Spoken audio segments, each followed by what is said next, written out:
itu mengandung dua hal. Pertama adalah vaksin, kedua adalah COVID-19. COVID-19 kita tahu adalah satu penyakit yang berbahaya. Perkara ada orang tidak percaya itu haknya, ya kan? Karena tidak semua orang dilahirkan normal, jadi kita yang menerima saja.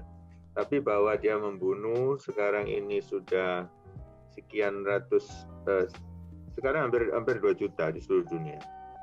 Ya, jadi sudah terlalu banyak korbannya ini, dan kita tidak dapat menutup mata.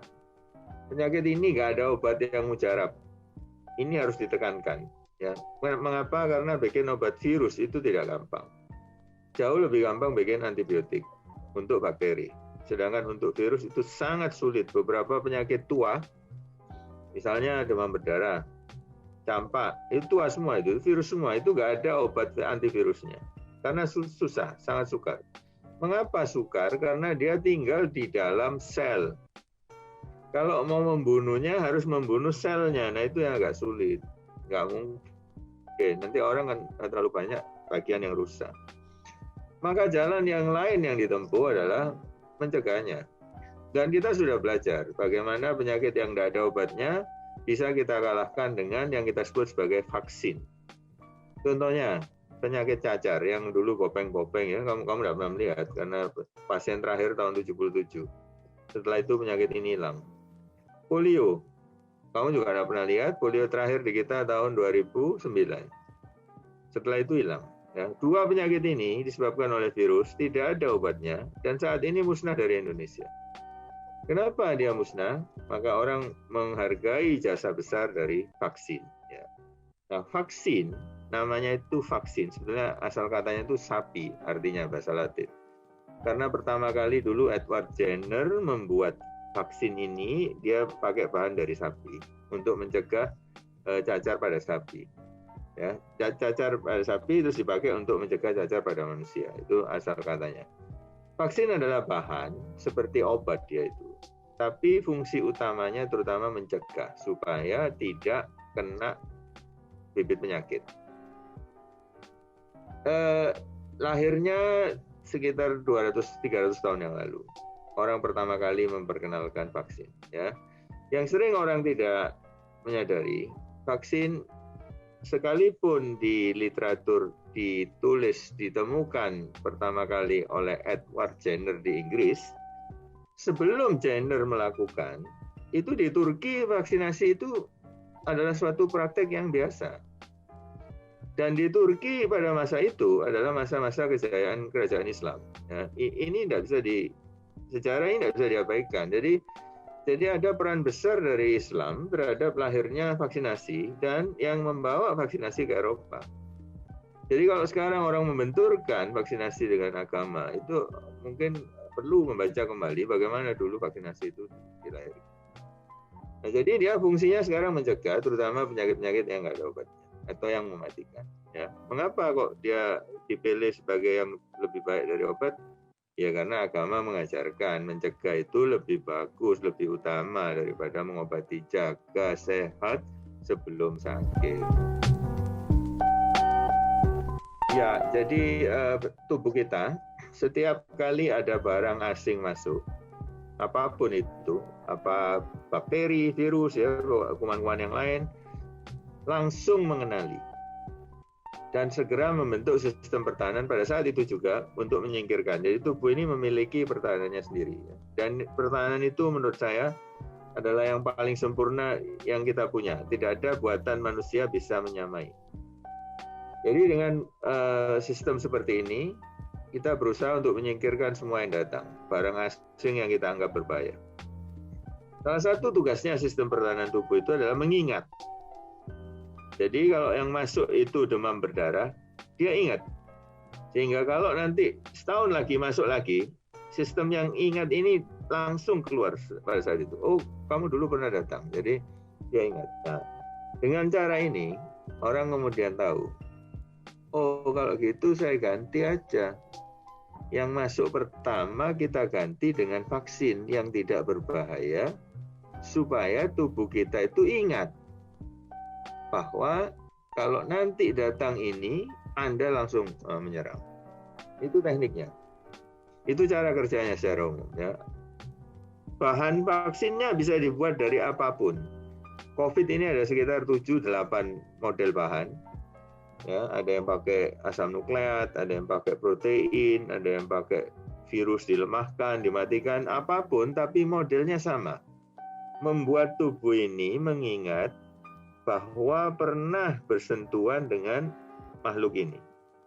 Sehingga nanti kalau yang bersangkutan datang sungguhan, kita sudah siap. Begitu dia mendarat di tubuh kita, pada hari yang sama semua sistem pertahanan diaktifkan. Dengan demikian kita lebih tahan. Kalau bisa jangan sampai masuk terlalu dalam. Kalau tidak bisa, boleh masuk tapi jangan bikin kerusakan. Nah, itu cara kerja secara umum dari vaksin. Dan itu teknik yang luar biasa ya. Maksud saya pengetahuan kita dibangun dari orang pendahulu kita. Kita sekarang tahu bahwa inilah yang terjadi di tubuh, ini ditiru dengan vaksin dan ternyata berhasil. Jadi secara gampangan seperti itu, membuat tubuh kita mengingat siapa makhluk hidup ini yang berbahaya. Vaksin sudah menjalani proses yang panjang. Dalam suasana pandemi, proses yang panjang ini disederhanakan, tapi ada beberapa hal yang tidak bisa ditawar. Nomor satu, kalau kita melihat vaksin, sebetulnya cuma dua yang penting.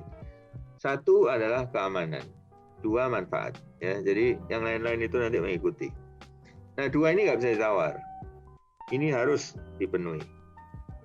Perhatikan bahwa keamanan nomor satu, manfaat nomor dua, ya. Bukan sebaliknya. Artinya keamanan lebih penting dari manfaat.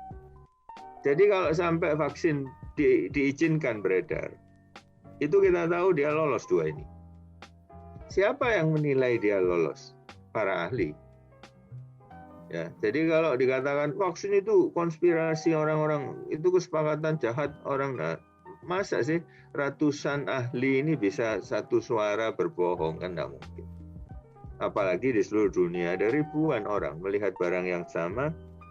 Kalau satu dua ya mungkin masuk akal, tapi ribuan berbohong bersama-sama saya kira tidak mungkin. Jadi memang ada indikator tolok ukur yang kita pakai yang tidak dapat ditawar. Ya, satu keamanan, dua adalah manfaat.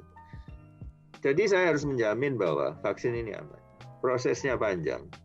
Kalau sampai disetujui, berarti semua ahli di negara itu sudah membaca hasilnya dan mereka di sebagian besar menyetujui. Bukan saja mendapat sertifikat halal, vaksin ini dinyatakan halal dan suci. Ada kata-kata dan suci. Tidak saja tidak mengandung komponen babi, dalam semua prosesnya, dia betul-betul suci. Ini yang ngomong bukan saya, MUI. Ya. Orang ketika berpikir, aku mau bikin vaksin untuk kelompok mana? Dia harus lihat yang paling sakit yang mana. Di COVID ini, yang paling menderita adalah orang tua. Kematian terbesar ada di kelompok di atas 80, terus di atas 70, terus di atas 60. Inilah kelompok terbesar. Harusnya mereka dapat duluan. Karena harus dilindungi duluan.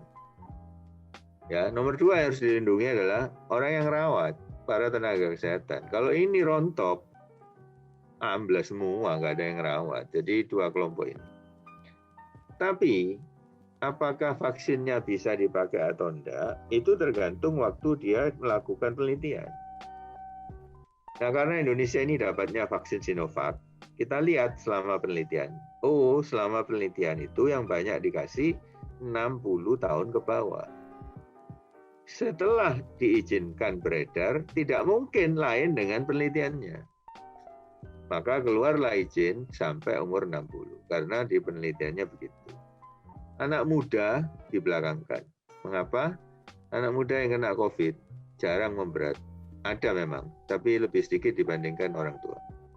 Apalagi mati, ya jarang. Nah, kita tahu selama COVID, 18 tahun ke bawah adalah yang paling jarang kena. Jadi dengan sendirinya wajar kalau kelompok ini dibelakangkan. Tetapi tidak akan ditinggal. Sekarang sedang berlangsung penelitian untuk 18 tahun ke bawah. Nanti kita akan dapat vaksin untuk kelompok ini juga, tapi tidak dalam waktu dekat. Jangan, nggak ada yang khusus ya, makan dulu, jangan minum kopi, nanti tensinya naik. Nggak usah stres, tambah hipertensi. Walaupun banyak utang, lupakan ya untuk sementara sehari. Yakin bahwa imunisasi tidak akan membahayakan, terus lakukan sesuai dengan prosedurnya. Jadi ada pendaftarannya, terus pada tanggal yang ditentukan datang di lokasi yang sudah dipilih. Pertama ya, nggak ada vaksin melindungi 100%. Kenapa? Karena buatan manusia. Melindungi 95% sudah sangat bagus. Vaksin terkuat di dunia itu vaksin tetanus. Terus vaksin kanker leher rahim. Tapi ya tetap nggak 100. 98, 99. COVID tidak sekuat itu vaksinnya. Jadi mesti ada lubangnya. Maka Anda tidak bisa membiarkan lubang ini. Tetap harus ada proteksi. 1. 2. Seperti juga tentara.